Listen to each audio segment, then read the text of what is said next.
Thank you very much. Thank you very much for being here, Mr. Pruitt. And I echo the concerns. It really would be helpful if you were here more often. First and foremost, just talking about Superfunds, I was alarmed. I know this is a budget recommendation about the 30% cut. This is an area that needs a lot more attention. And in the last Congress, I asked for information about Superfunds. Are we driving them down? But actually, they're increasing. The number of these contaminated sites are increasing in our country. And you know this, I'm sure, but 11 million people, including about 3 million children, live within a mile of the Superfund sites. We have a lot of data now, longitudinal data coming out of Princeton that shows that people living around Superfund sites, children born, have significantly higher rates of birth defects, significantly higher rates of autism. But Superfund sites don't just contaminate the ground and the water. We know that these birth defects and serious problems could come from a lot of other contaminants in the air and the like.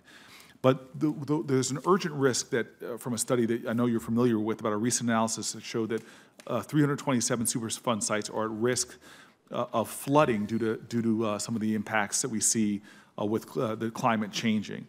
35 of those flood-prone Superfund sites are located in New Jersey, and it's a big concern in my state. Last week, one of the EPA's top career Superfund staffers told the House Energy and House Energy and Commerce Committee, and I quote, "We have to respond to this climate challenge. That's just part of our mission set. So we need to design remedies that account for that. We don't get to pick where Superfund sites are. We deal with the waste where it is." And so with these increased flooding that we're seeing, we really have the urgency, the threat of these Superfund sites growing. And so do you agree that we must design remedies for these Superfund sites, the 327, that right now are in imminent risk of flooding? Well, absolutely. In fact, we had a decision recently, Senator, down in Houston called the San Jacinto site that had dioxin that was in a harbor area, and the remedy that had been deployed for the last 10 years was simply a covering with rocks on top of it. And we came in and provided a more permanent solution to the tune of $150 million. So I'm cognizant, I'm sorry to interrupt you, and I'm interested in hearing about Houston, more interested about New Jersey. Yeah, so if you could maybe get me in writing some of what you're trying to do to remediate these 327 sites and some sense of a timeline, and the resources might be needed if there needs to be congressional action. Yes. Thank you very much. And have you directed your staff to do some kind of analysis on these sites?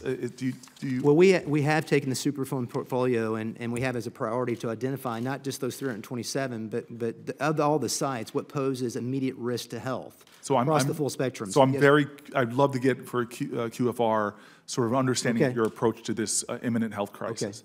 The next issue, we've talked about this, is environmental justice. It's an issue that I've been doing a lot more traveling on and seeing the most unconscionable realities in places like Alabama, North Carolina, and other states. And I'm not sure, what I'm really concerned about is how much you are taking into account the environmental burdens that are disproportionately impacting communities of color, indigenous communities, and low-income communities. One example is on December 19th, the EPA initiated a rulemaking process to revise protections provided to agricultural workers' protection standard. The Worker Protection Standard is a primary set of federal standards that protect over 2 million farm workers, including 500,000 children, from the hazards of working with pesticides. Among the other problematic changes that I'm seeing is the EPA is now considering lowering the minimum age requirement that prohibits children from handling dangerous pesticides if they are under 18 years old. The protection was put in place because pesticides can increase the risk of cancer for children whose brains are still developing and more. I don't know if you believe this personally, but do you think that children handling dangerous pesticides is a good idea? This rule seems to be in place for a reason. You know probably about Executive Order 12898, which requires the EPA to identify and address disproportionately high and adverse human health effects that disproportionately affects minorities. It's an executive order that looks at minorities and low-income communities being disproportionately impacted. It's one of those executive orders around the issue of environmental justice. And again, these are communities disproportionately harmed. As my time is expiring, I really, and I'll ask this for QFR if I can just finish my question, You decided to move forward with this process to potentially weaken these agricultural protections. I hold the notice that you have here, not only the requirements for a minimum age, but also the designated representative requirement, which often in populations that might not be English fluent, having that designated representative is often their best chance of getting an advocate. I'm really worried about the weakening of the rules.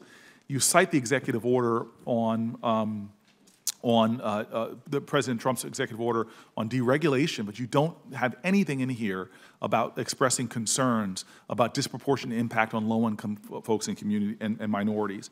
And just so for the record, Mr. Chairman, and I recognize your indulgence here, would you please be able to provide for me in the record how you are considering the disproportionate impact on minorities when it comes to this advertised rule change that raises really alarms with me that these vulnerable populations will be disproportionately hurt, whether it's the children that could be handling these chemicals or the lack of advocacy that might exist for one of the more vulnerable populations we see in America, which is farm workers. Senator, as you know, that's a proposal, so we're in the process of taking comments on that now, so that many of those issues will be addressed and unpacked during that process.